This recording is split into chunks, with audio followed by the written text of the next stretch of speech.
Do not get fooled by this common MCAT question. Question 5.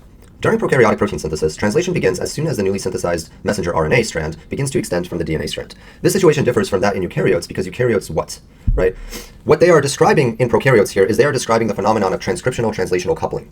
And the reason that occurs, why translation occurs right after, actually simultaneously as transcription is occurring in prokaryotes, is because number one, prokaryotes do not have the process of pre-mRNA processing. So they synthesize mRNA directly during transcription. They don't synthesize a pre-mRNA that has to be modified through like 5' and 3' modifications and splicing. They don't have introns.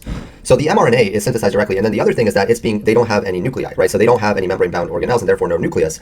So everything is happening in the cytoplasm. And so the ribosomes, which are in the cytoplasm as well, can immediately interact with the mRNA as it's being produced and start to translate the proteins. Now, obviously, in eukaryotes, this is way different. For one thing, in eukaryotes, the initial RNA strand that's produced during transcription is a pre-mRNA, right? And it has to be modified through 5' capping, 3' polyadenylation, and splicing of the introns, right?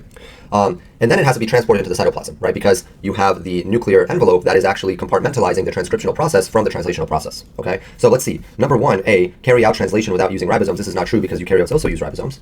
B, transcribe mRNA molecules without using a DNA. This is not true. And then C, destroy most mRNA as it's synthesized. And that's also not necessarily true. But then D, localize the processes of transcription and translation in the nucleus and cytoplasm respectively. And that is true. And that is by virtue of the nucleus housing the DNA. And therefore all of these, all of these processes such as DNA replication and transcription, etc., right? And then the nuclear envelope basically separating all of those processes from the cytoplasmic processes such as translation. So D is the best answer.